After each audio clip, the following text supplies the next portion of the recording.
Hello, and welcome to Season 3, Episode 6 of the Midwest Gaming Classic Podcast. I'm your host, Jason Garris, Panel Director of the Midwest Gaming Classic. The guys from the Retronauts podcast, along with two Sega Master System historians, discuss and explain the history of the Sega Master System home gaming console. And you know what? Enough of me talking. Why don't we get to the panel?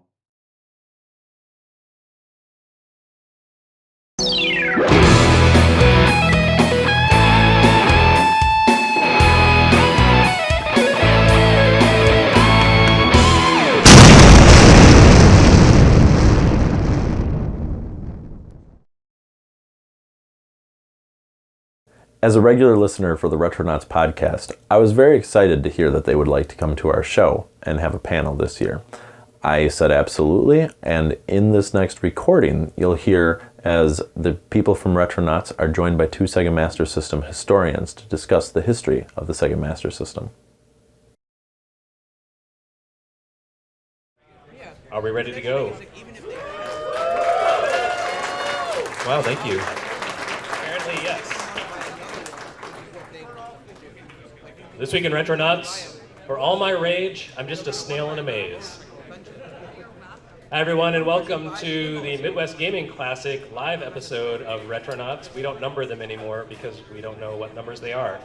But I am the host of this week's panel podcast, Jeremy Parrish, and this week we'll be talking about the Sega Master System.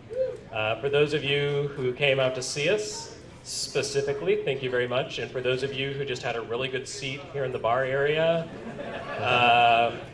we are a classic gaming podcast, almost running for 10 years now. I'm one of the co-hosts. Bob Mackey down there is the other. Oh, thank you so much. Oh, please. And you can check out the podcast on iTunes or usgamer.net or retronauts.com. It's easy to find. We're everywhere. So anyway, we'll just jump straight into this week's topic. This episode follows the original Retronauts episode of Sega Master System by about 9 years. It's been quite a while. It's 2007. And people still are very, very angry about that episode because they feel that we failed to give the Master System sufficient love.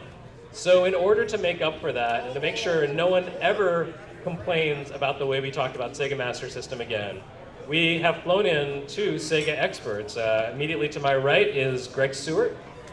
Hello. I'm Greg Seward. I'm formerly of Electronic Gaming Monthly. Currently one of the hosts of the Player One podcast, which has been running about the same length of time as Retronauts. And also run a YouTube series about the history of the Genesis called Generation 16. And next to him is one Mr. Dylan Cornelius.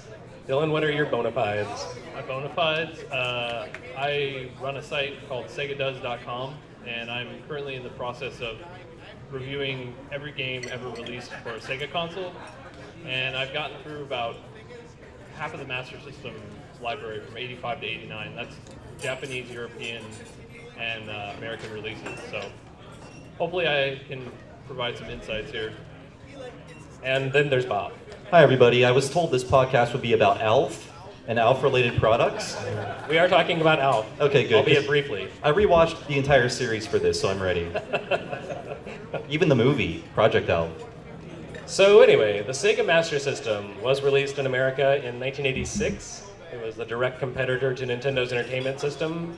Okay, we got that much. But, I specifically called Dylan to take part in this episode with us because the history of the Master System really goes back further than 1986. To really understand the Master System and kind of how it came to be, you need to wind back the hands of time to about 1981 when Sega first test marketed a game console, which would eventually come out in 1983 called the SG-1000. And Dylan has actually played through every single SG-1000 game ever made. So Dylan, why don't you tell us a bit? Why don't you? He's a hero. He is a hero for our times, the one we need and whatever. Yes. So yeah, tell us a bit about the SG-1000. Like, what was cool about it and what was not cool about it? What's cool about it? Well, it was released on the same day as the Famicom in Japan, which was a terrible... Actually, that's not cool. That's actually kind of bad. Yeah, that was a really terrible bad thing. idea. If the system had come out in 1981, it would have been amazing. If Sega had just... I don't know what the deal was there with the test marketing and why it took 2 years, but by 1981 standards, it was amazing. It was a ColecoVision. Like, literally, it was the same hardware as a ColecoVision. And it would have done great, but it came out in 83 up against the Famicom, which was a much more capable system. Right. You know, on the Famicom, you had pretty clean arcade ports of Donkey Kong Jr., fairly modern titles, and then on the SG-1000, a lot of the games were from 3 years prior. There were Sega arcade games like Borderline, Safari Hunting, which is different than Safari Hunt, things like that, but they couldn't compare, and so the SG-1000 really struggled. Yes, sir. Did the SG-1000 not have scrolling? Yeah, it's flick screen. Right, flick scrolling, yeah. Which, I don't know how it looked to gamers back then, but to our eyes it looks very, very choppy. I don't know what you would compare it to, Jeremy. I mean, you know, you saw a lot of that, like Pitfall, you know, had that kind of screen-by-screen scrolling. So it was very much sort of like a previous generation concept. One of the Famicom's design principles, like, you know, the hardware designers sat down and said, we need to give this thing scrolling. So it has clean horizontal scrolling, which became really important and you see it in a lot of their early games. And the SG-1000 launching alongside that was looking kind of rough. And, you know, another thing about the Famicom's launch is that it had Donkey Kong, like you said, but it was a really good port of Donkey Kong, whereas the SG-1000's ports were not that accurate. It had Wonder Boy, but it was a flick-scrolling Wonder Boy with like one-color sprites or two-color sprites. Congo Bongo was just bafflingly terrible on SG-1000. Yeah, absolutely terrible. It doesn't even resemble there's no isometric perspective. They couldn't recreate that whatsoever, and so it's just this flat screen and this horrible pastel graphics, which is that's just the SG-1000's bread and butter, pastel graphics. So yeah, the arcade ports, Sega really tried, because that was kind of their selling point, would continue to be their selling point through the years, but the tech wasn't there. And, you know, I should say that despite the fact that the SG-1000 had a pretty rough start, and it was, you know, really kind of hobbled by the fact that it was a day one competitor with the Famicom, and then, you know, a few weeks later, the MSX computer standard, which was kind of like a more advanced variant of the SG-1000, came out. So it really was kind of fighting from behind, but despite all of that, Sega still considered it a success. They didn't really have high expectations for it. I think it sold like 100,000 units in the first couple of months, and that was like 2 or 3 times what Sega expected. And they said, okay, yeah, we're not really competing at the same level as Nintendo yet, but there's a business here. And so they continued to pursue the SG-1000 and continued to refine it. They released the SG-3000. Do you want to talk about that, Dylan? Do you mean the SC-3000? Oh yeah, sorry, SC. There was Sega Game 1000 and Sega Computer 3000. Right, and that was Sega's only home computer they ever released, and it actually sold better than the SG-1000. But yeah, that was one road they went down briefly, and then there was the SG-1000 Mark II, which came out in '84. It had a redesign, complete console redesign, and the controls were better. The original SG-1000 controls had this like little joystick thing in the center of the D-pad, very stiff. Yeah, well, okay, so the SG-1000 originally had a really bad controller. Like, it's infamously terrible, and everyone who's ever used it hates it. But it was hardwired into the system, and it was very fragile. So if your SG-1000 fragile controller broke, you were stuck with a console that had a broken controller that was hardwired into it. So it was a huge, huge problem. And the SG-1000 Mark II really, it showed Sega looking at the things that the Famicom did better and said, all right, let's do some of that. So the control system was better. You know, it had a D-pad that you could screw a control stick into if you were really old school. but you didn't have to use like that same fragile controller. It kind of moved some things around. It was basically the same hardware inside, but it looked nicer and it was more reliable and just a better piece of kit.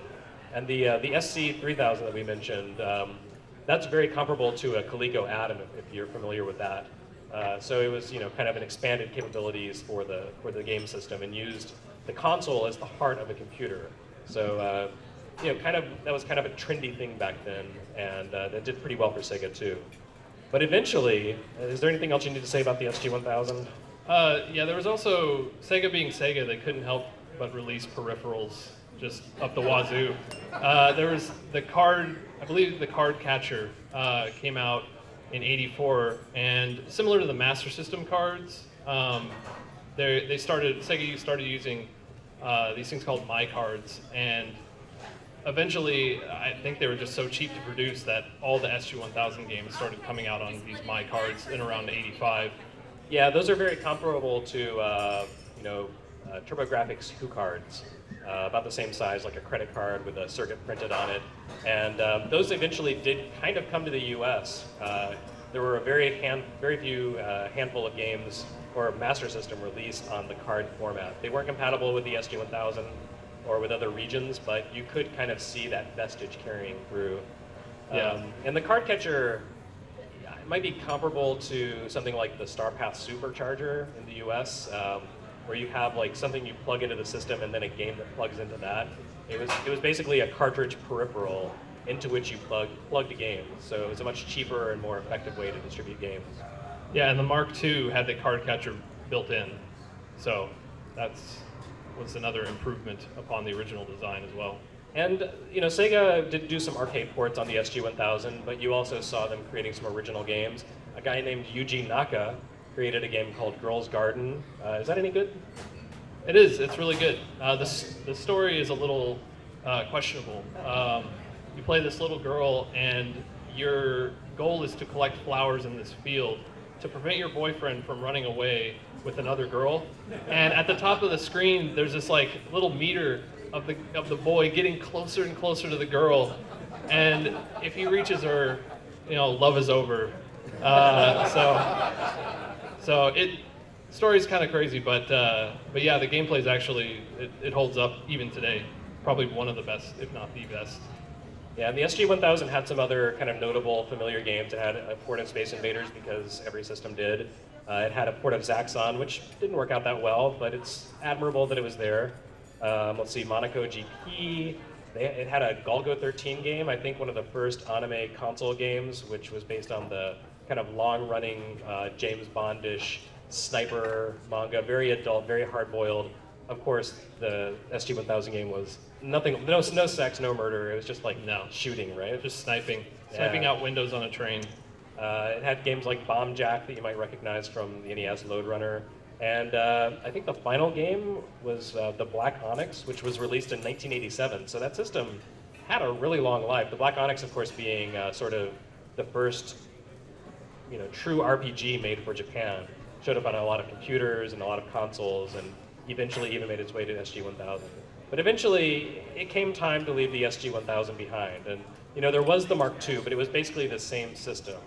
And for the Mark III, Sega decided, let's really build on this thing. Let's really improve it. And this launched in October 1985. So by that point, the SG-1000 was 2 years old, and the NES, the Famicom, was just first coming to the US as a test market device in America as the Nintendo Entertainment System.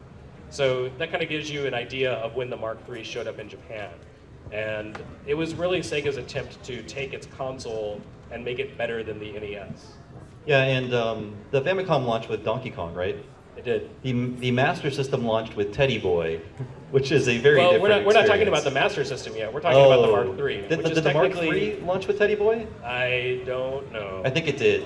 I tried to tune out Teddy Boy. Oh. You seem really obsessed with it. Do you I want to talk love about Teddy it? Boy because it has 3 strikes against it. 1, it's based on an arcade game no one in America had heard of. 2, that arcade game is referencing a pop song in Japan no one in America had ever heard of. And 3, Teddy Boy is referencing a kind of fashion from the 50s from the UK. So that's 3 strikes against it. Not leading with your strongest foot. So the Sega Mark III, they dropped the name SG-1000, it was just the Mark III, was not an entirely new piece of equipment. It was not an entirely new piece of hardware. It actually used the exact same processor as the SG-1000. But what Sega did, and maybe this is kind of like a precursor to the way they designed the Saturn, they actually added a video processor that was many times, like 3 times more powerful than the core processor. And most of the work of the Master System was done by that video processor. And the video processor actually had not much, but notably better capabilities than Nintendo's system.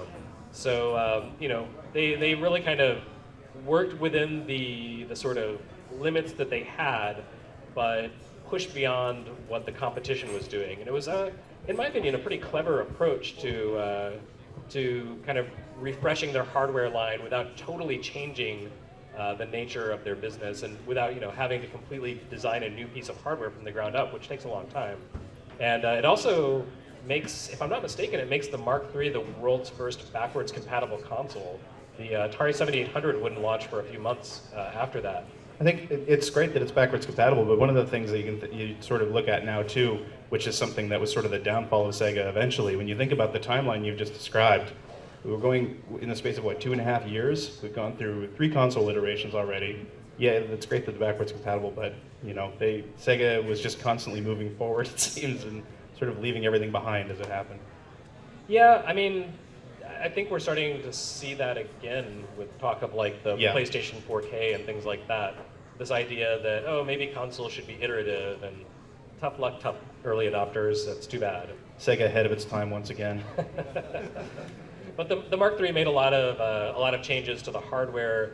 On the outside also, it had removable controllers, which were much more like the Famicom pads. They were designed very much in that style, much more usable. They couldn't use the exact cross pad because that was patented.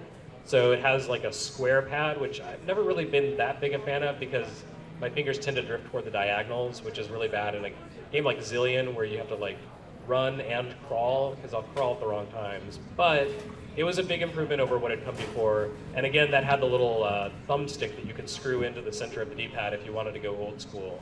A few weird things like the pause button was actually on the console. I think that was the case with the Mark III as well as the Master System. Yeah, and the 1 and 2 buttons usually double as the start button, which is confusing when you pick it up the first time. Yeah, but I sat down and I made some comparisons here between what the Master System could do and the NES could do, or the Mark III. It was the same fundamental hardware. The Master System had 32 colors on screen at once versus 25 for the NES, a 64-color palette versus 52 for the NES. It could do 16 colors per sprite, which was a big deal. The NES could only do 4. It had multiple video modes. You could have sprites in 4 different sizes. And it had much more memory. It had 8 kilobytes of RAM versus Nintendo's 2 kilobytes, and it had 16 kilobytes of VRAM versus Nintendo's 2 kilobytes. So a much more capable system with a better color palette. Could do more on screen at once. Things could look better. Sound, I think we're going to give it a pass. It wasn't as good in my opinion, but it's a matter of taste. Kind of, we were talking about this yesterday, and it kind of shows where Sega was going with what would eventually be the Genesis sound processor. Yeah, definitely. I mean, and one of the biggest problems, we're going to get into the Master System itself here in a minute, but one of the biggest issues I think that the hardware suffered when it came over here is that they actually got rid of the ability to use the FM synth. I think it was an expansion in the original hardware, the Mark III, but that's one of the things that I found back then and even now is that you play Master System games and they've got kind of a really screechy, not all of them do, but a lot of them have a very screechy sound. It's a very high-pitched music and sound in general, and when you get to listen to some of those games using the FM sound, it's night and day. It's unbelievable how good it could have sounded.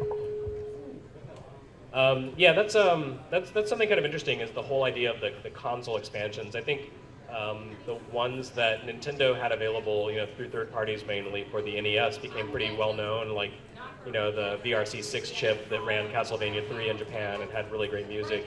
But that was on a per cartridge basis, whereas for the Master System, or the Mark III anyway, it was actually a hardware expansion that you could just plug into the system, and if a game was programmed to take advantage of it, for instance Phantasy Star, then it would have this really great sound. It really brought it closer to the Sega Genesis, and sounded really great. And there are some collections, I think, of games that include the FM option for Phantasy Star. So if you ever have a chance to check that out, I highly recommend it. It's a night and day difference. It goes from being like well composed but maybe a little irritating music to like, oh yeah, this is great stuff. Absolutely. So, of course, the most important thing about the Mark III was that it came with a built-in game called Snail Maze. Do you guys want to talk about that? What's to say about Snail Maze? So, yeah, if you don't have a cartridge plugged into your console, it just starts you up and you control this little snail and you have to get out of the maze. And you're given this, I think it's 60 seconds. And then you can keep going, but it doesn't regenerate. It regenerates very little of your time for each level. And eventually the snail just never gets through the maze. Is that more or less entertaining than Snake? I would say less. Yeah. No, the biggest drawback to the Mark III wasn't really anything to do with the system itself, but because it did take so long for Sega to get to that point, like Greg said. By the time the Mark III came out in Japan, the Famicom had been out for 2.5 years and had really just dominated the market. Like, third parties were flocking to the Famicom, and Nintendo started to kind of lock down its publishing rights and got a lot of exclusivity. And as a result, Sega found that no one wanted to publish for its console, even though its console was more powerful, more capable, and was a really nice system. Everyone was kind of on board with Nintendo, which already had the really big install base, and for market reasons, and also for Nintendo's own business strategies and limitations and contracts, Sega couldn't really get any people on board to publish for them. Yeah, as a result, I think like most of the Master System games are made by Sega, correct? Yeah, Sega. Okay, the Mark III had 2 games published for it by a third party called Solio, which was actually just a shell corporation front for Tecmo, and that was Solomon's Key and Rygar. But those are the only 2 third-party published games. Everything else was published first-party by Sega, even if it was a game like Ys or R-Type or whatever, that was developed by someone else originally. Sega would actually do its own conversion in-house or work with one of their kind of, would you call them second-party studios, like Sims and Aspect? Yeah, and Compile, I think, did a lot of work for them as well. But that's also something, again, laying the groundwork for Sega right through the 90s in that, because they had to do that sort of thing, you get like all the way into the early days of the Mega Drive and the Genesis, where you've got Strider, which is obviously a big Capcom arcade game released by Sega, Ghouls and Ghosts, Forgotten Worlds, that sort of thing. Like, that laid the groundwork. I mean, pretty smart when you think about it. If you're being hamstrung by your competition, then go around them. Yeah, and one of the advantages there is that Sega knew its hardware really well, so those ports were actually really high quality. Like the Master System version of R-Type is amazing. Like, that's the first time I ever saw the game, and it holds up really favorably to the arcade version or the PC Engine version. It's actually better than the PC Engine version in some ways because you get the whole game on one cartridge as opposed to 2 cards, 2 separate purchases, like it was for TurboGrafx. Yeah, I mean, they did make some good stuff, but I think the reason that Master System games have a lower batting average, I think, than NES games is because Sega was spread very thin. Just reading about it, apparently, like, it was not uncommon for a game development to take, like, 6 weeks, just 6 weeks for one game, which is kind of crazy, even back then. Yeah, and I think maybe for like the first half of the system's life, Sega's real passion was arcade games. And I think they started to take console development more seriously as the Master System matured and they started to look toward the Genesis. But that was right around the time, 1985, 86, that Sega was really starting to become this super dominant arcade powerhouse, making games like Outrun, Quartet, Afterburner, Super Hang-On. Like, that was kind of the golden age of Sega's arcade business. And I don't think that they necessarily neglected the console business, but I really think that's where they kind of poured their resources first and foremost was to the arcades. Hang On has a great Master System port too. Yeah, I mean that was a pack-in. It does make Mach Rider look like crap, apparently. Yes, although Mach Rider does a good job of that itself. So anyway, the Mark III ultimately in Japan was kind of a non-starter. It sold, I think, 1.7, 1.8 million units total in its lifetime. I guess you could add the hundreds of thousands of units that the SG-1000 and SC-3000 sold, but that system was less than 3 million units altogether. The Famicom, by comparison, in Japan had 21 million units moved in its lifetime. So, you know, it's kind of like the same as the Master System NES market ended up here, with NES having 90% and Master System having 10. And that was just something kind of unavoidable. You mentioned, Greg, something about the Genesis kind of having those first-party developed and published ports of third-party games initially, but Sega eventually broke out of that, and I think that was because of EA, wasn't it? Electronic Arts? Yeah, I think EA had a big. I mean, EA chose Sega over Nintendo, really, and it all had everything to do with the fact that they could sort of they could dictate terms with Sega because they were, you know, they were in a much worse position. So, but I think that was sort of the beginning of the change around there. There was also a lot of other things happening at that time, though. There was the U.S. looking into Nintendo's business practices. So it was around the end of 1990 that I think Nintendo started to loosen up a little bit, and you started to see third parties coming in, Acclaim coming in, Sunsoft, that sort of thing.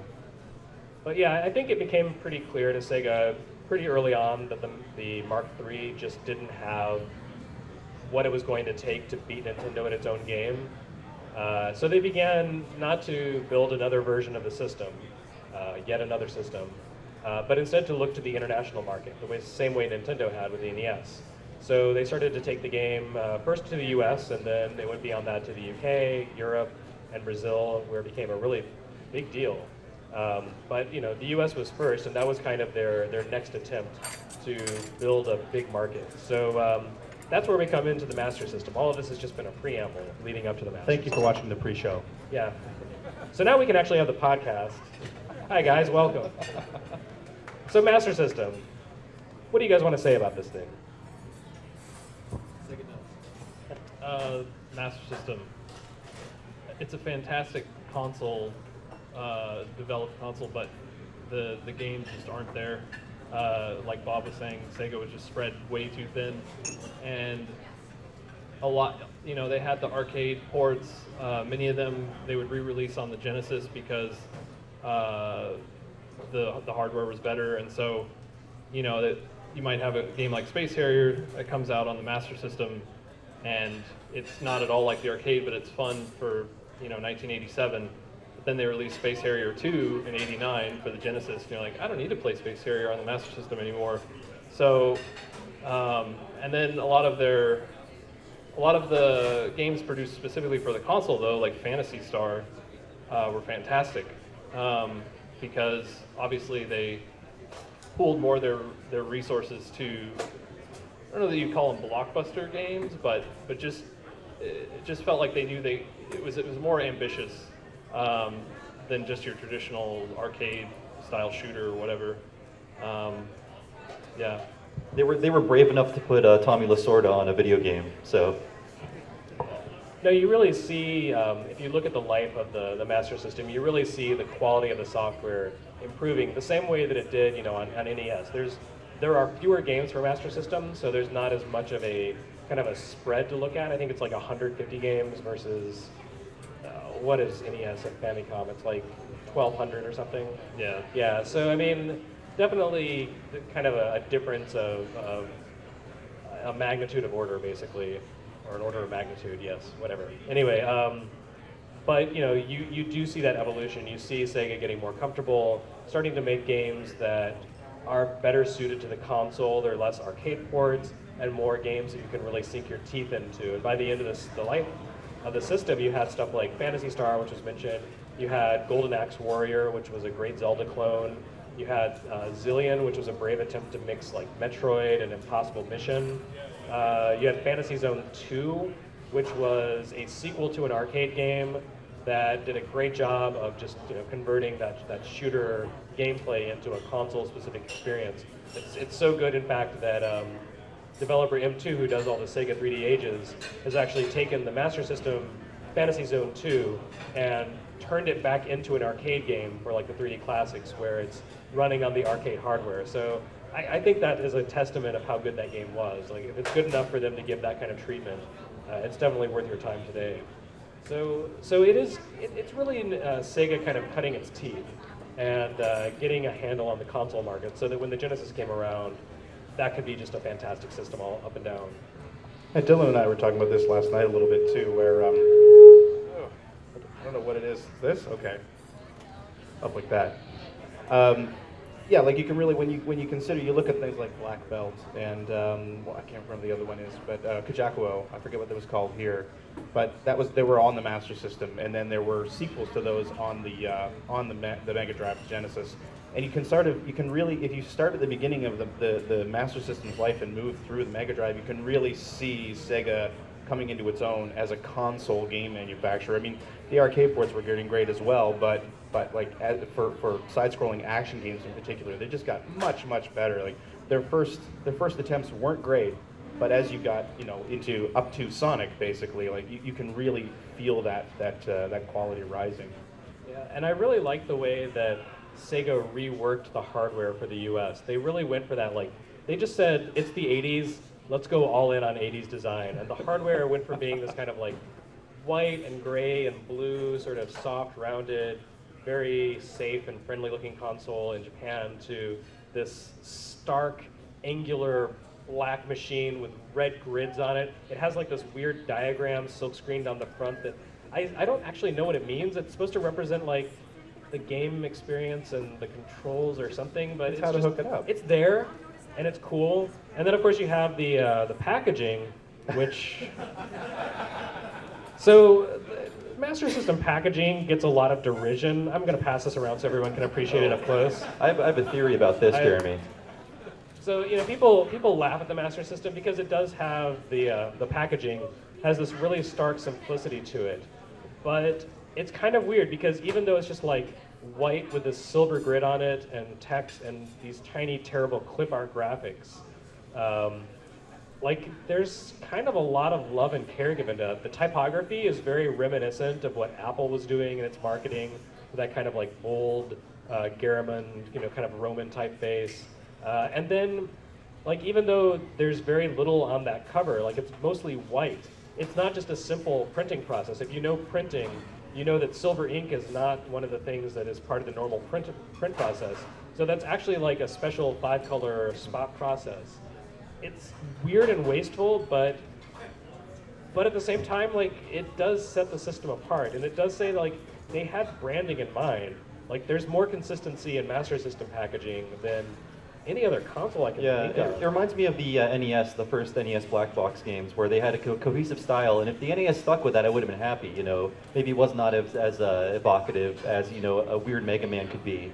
But yeah, like my theory is that Tonka, they bought a clip art package and rolled up their sleeves one afternoon and got to work. But I mean, the pro wrestling one is weird. It's of a guy holding his own head. But I think the actual weirdest one is the box art for Zillion, which is a screenshot of the game not aligned in any particular direction, and it's a screenshot of the menu, like of the pause menu. So, like, what? Okay, yeah. Pause menus were new and innovative back then. I guess so. I mean, this was 1987. You had to get up and pause the game. I mean, they didn't even call it menus; they called it subscreens. Oh, subscreens. I see. It was new and exciting and scary. But yeah, there were some weird kind of miscues with the Master System marketing, but at the same time, I think their heart was in the right place. And whatever you want to say about Master System, like, you're looking at a Master System game immediately when you see that packaging. It's iconic, it's bold, it's distinct, it's different. So, I think that kind of did the job. I don't know if it actually sold any games, which is kind of the other part of, packaging design, but it's a good start.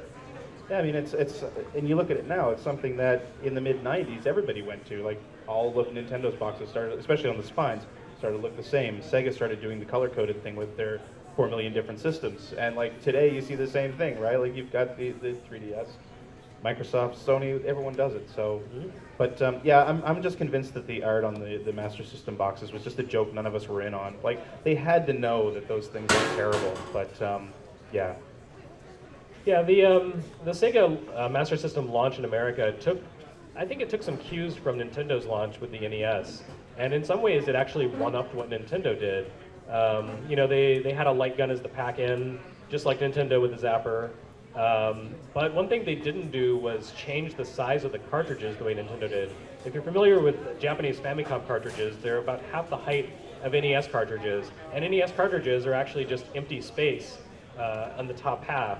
They just wanted the games to look bigger because they thought Americans need bigger things, and they designed the boxes so that they would be more like VHS tapes, and people would not think of them as video games, but instead as like entertainment options to sit alongside video cassettes on your shelf.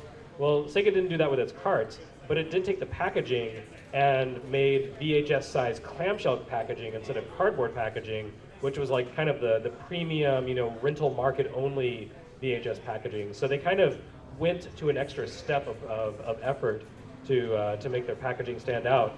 And I think that was one of the best choices they made, because you can go and you can find Sega Master System games complete and in amazing condition these days. Buying NES games complete in a box with a good condition is really difficult. It's expensive because of the collector bubble, and that's hit Nintendo harder than Sega. But also it's just harder because those NES boxes took a lot of abuse. Master System boxes, man, unless you like soaked them in water, they were pretty much indestructible. And they kept the game safe, and they kept the manual safe.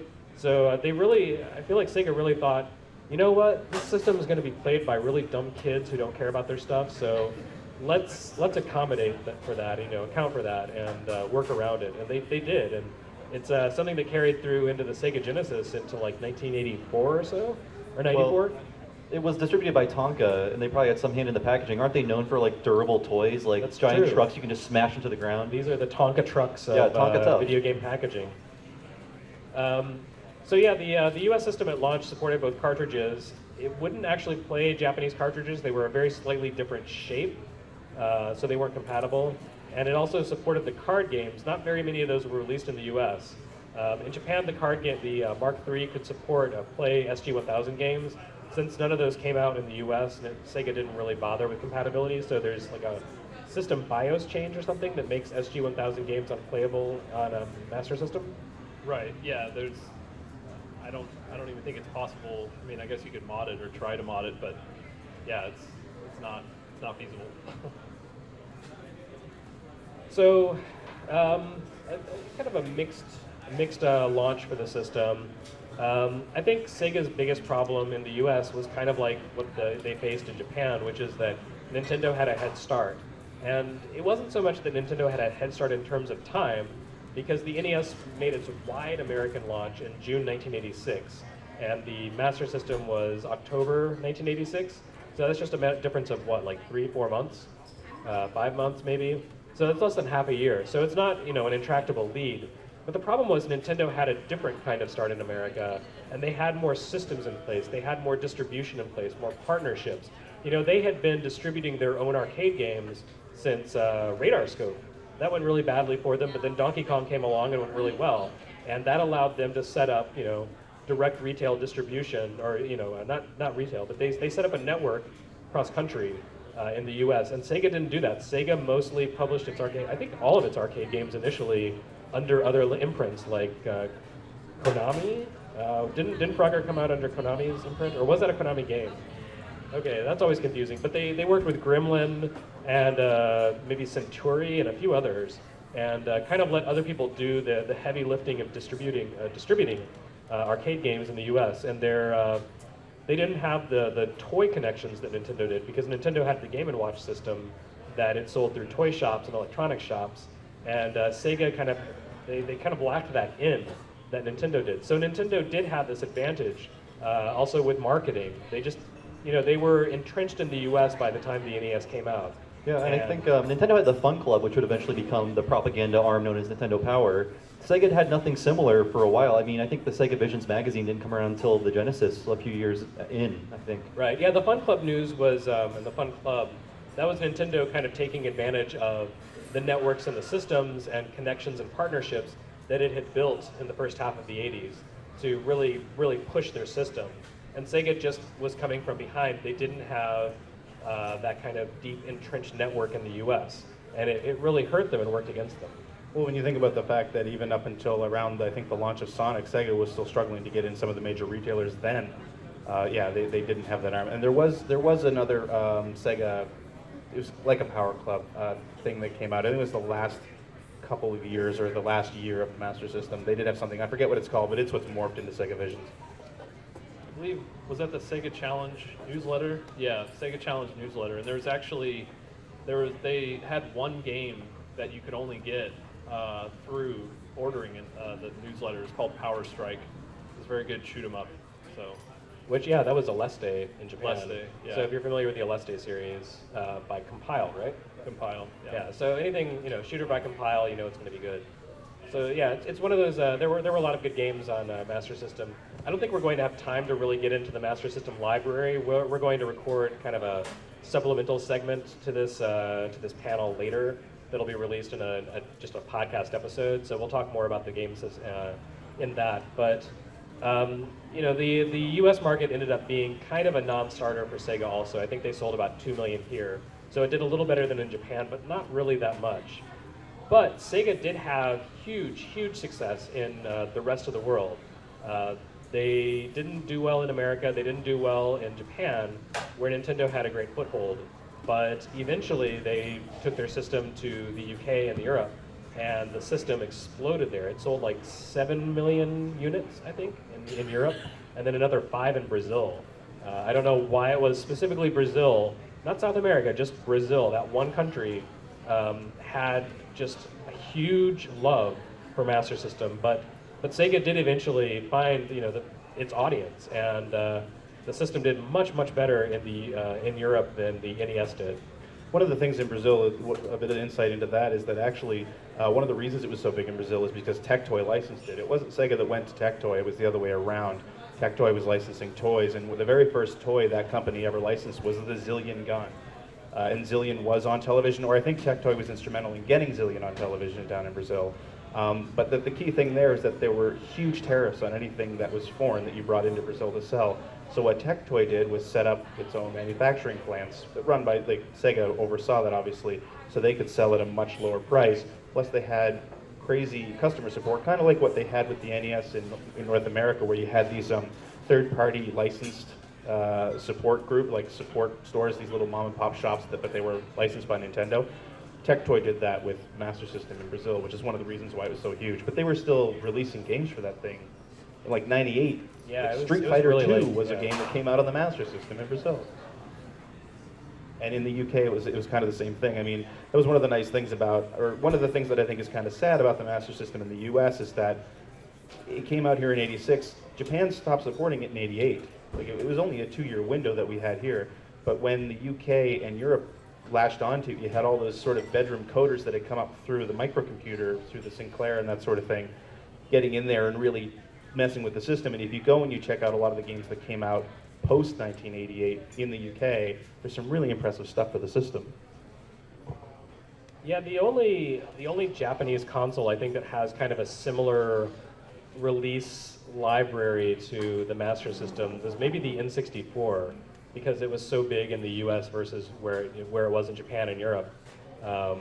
So that ended up having just a ton of Western developed games for it, much more so proportionately than other Nintendo consoles. And Master System was very much the same way. Like half of its library came into being after Sega really kind of stopped supporting it much in the U.S. I mean, they continued selling it, and you could buy games retail if you were able to find it into the early 90s, but they really were happy to jump over to the Genesis as quickly as they could, because that was a much more viable market.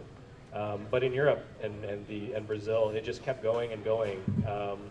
Greg, weren't you saying that in Europe they pretty much went from Master System to Saturn? A lot of people just skipped over the Genesis altogether. No, that was. I don't think that's how it happened. The Genesis was actually pretty popular in Europe. You lied as well. to me. I might have lied to you. I wanted to make a fool out of you up here in front of everybody. Mission accomplished. No, but again, Brazil is the main one, but also the Master System is. While the Genesis was really popular in the UK and Brazil, the Master System was still popular as well, and it was also actually in Australia. I'd say that too. It's a couple of people that I've talked to in Australia for Generation 16 talk about how. The experience for a lot of us in our generation here, where, everybody had an NES and you had that one kid at school that had a Master System, and that was kind of weird. But in those areas it was completely different. You know, like everybody had a Master System, and you had an NES. Like you had one kid that had an NES or something like that. So, yeah, it's really interesting to see how it's completely reversed in all those other regions, but in North America and Japan, obviously not so much. So we're running a little short on time here, so we probably need to start wrapping this up for the next panel. But I would like to just kind of wrap by talking about the Master System legacy. What do you guys, do you think there is a Master System legacy? I'd like to hear it in your words. I don't want to be the only one talking here. Bob, you're laughing, so I think maybe you have to talk first. I'm just thinking it's great that there's a console in Japan named Mark and a console in Japan named Marty. So that's all I have to add. But I do think the odds were against it. I mean, I only saw the Master System in one department store, the defunct Hills department store. I'm not sure if they were in Milwaukee or not, but that was the only place I ever saw it, and maybe it was for a year. So after that, it was just like, oh, Nintendo is the video game I play now. So there was not even a chance. I mean, this might seem kind of obvious, but without the Master System, without Sega producing 90% of the library, they wouldn't have been, the games wouldn't have been as high quality right away on the Mega Drive and the Genesis. And I think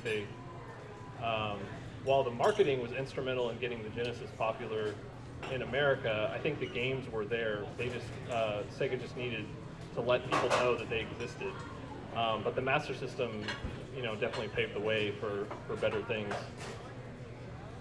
And I would say too that, actually I agree with what Dylan said. I mean, they had to take care of the system themselves. It's kind of interesting to see that Nintendo's getting into a similar position now, where they have been with the Wii U, where they're the lion's share of the great games that are created for that system are created by the system manufacturer. But that was kind of the position that Sega was in the home right through. But the other thing is too, the legacy of the Master System is the Game Gear.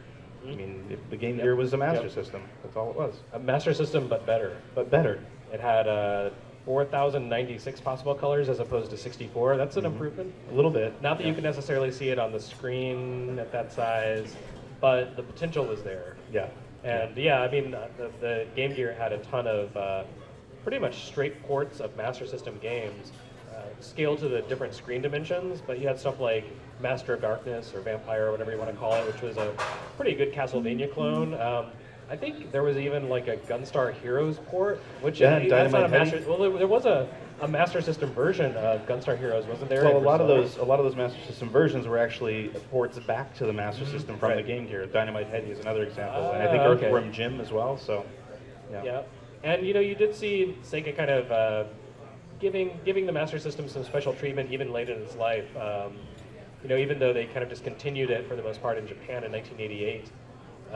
You still had a completely unique version of Sonic the Hedgehog that a lot of fans really like. They really think the Master System version of Sonic the Hedgehog is a great game. It's different than the Genesis version, despite being like the same concept, same physics and design in general.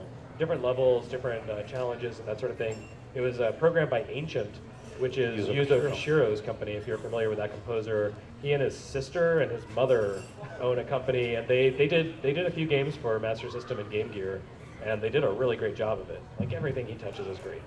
Yeah, I mean, they gave it one last shot there at the end of 1999 when they released the Master System 2, which we haven't really talked about. It was just a sort of a stripped down, got rid of the card slot and everything, and saw a couple of them on the vendor floor today. But that was late 1990, and then I think 91 was Sonic, and I think that was the last U.S. game released for it. Oh, was it? But it was like a $60 price tag at that point, so they were still going for it.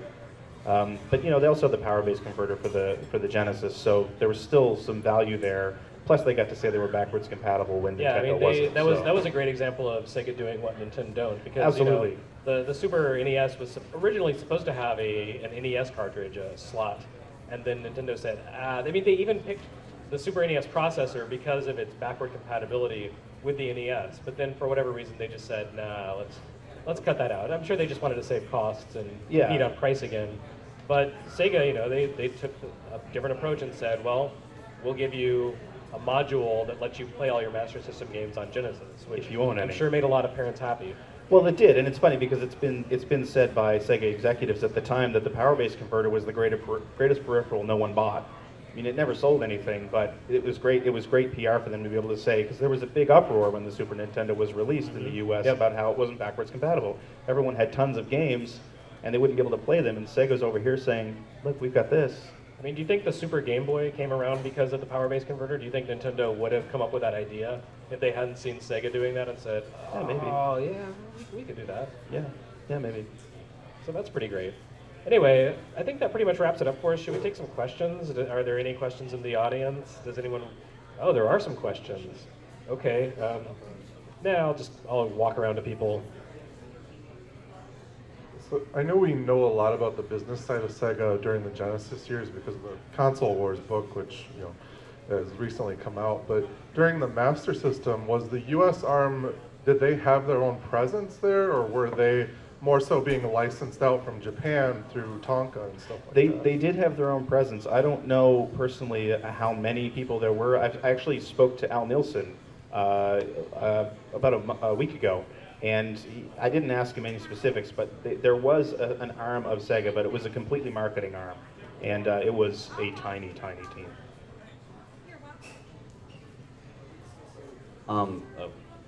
So if the Master System was really popular in Brazil and lasted for so much longer, were there any good games for it that came out there that didn't come out in other territories?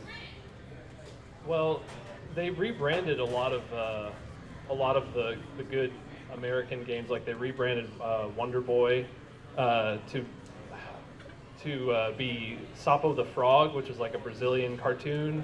I think they did that with 2 Wonder Boy games. And then, like Greg, I think, mentioned earlier, they were the ones that brought out like Street Fighter 2 and Earthworm Jim. There's even a Virtua Fighter animation, which is surreal to experience. So yeah, they kept the fires burning, and they were surprisingly decent. Like they're better than you would think. So yeah, I would definitely recommend checking some of those out.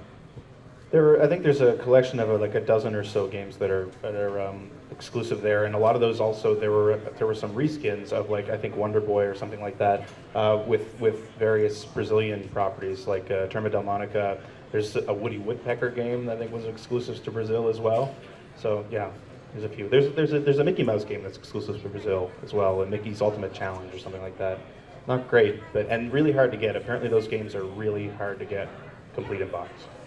All right, maybe one more question and we'll call it a day.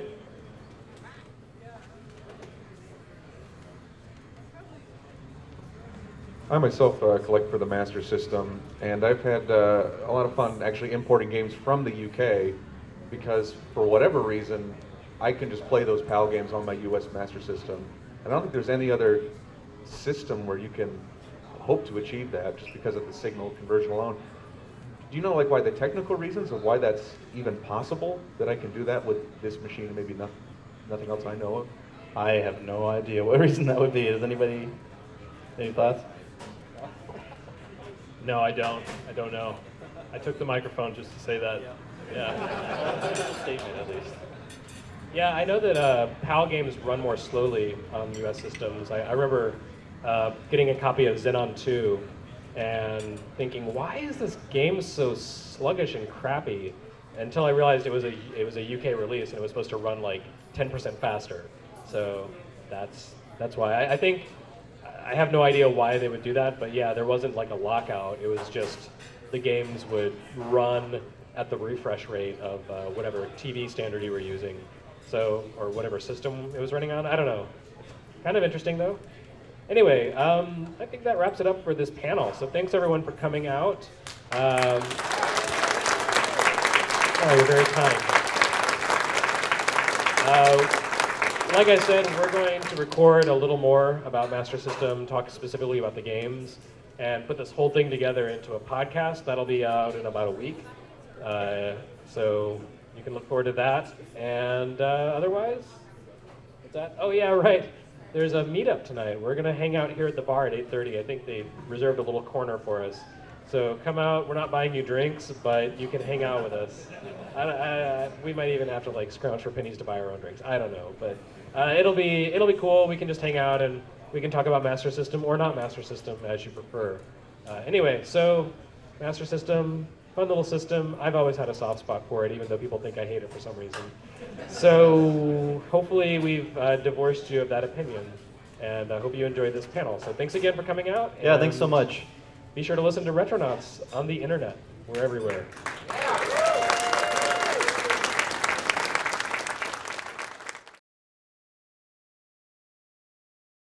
And there you go. That's the end of this podcast panel. I hope you enjoyed it as much as I did, going down memory lane with the Retronauts podcast team talking about the Sega Master System console, which was direct competition for the NES system, but really not too much. The NES really at the time was dominating. I did have a friend in junior high who did have the Sega Master System console, and I went over to his house to play it because at the time I actually had a Atari 5200 system or 7800 system, one of the two at the time. I also had a 2600 system, and I didn't really get my first NES until I think it was 1990.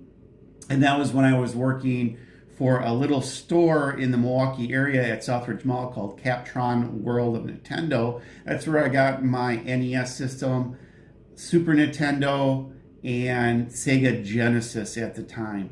And the Sega Master System, it was cool. I thought the graphics were a tad better than the NES, but it couldn't compare to the library that the NES had. And unfortunately, the NES overshadowed the Sega Master System.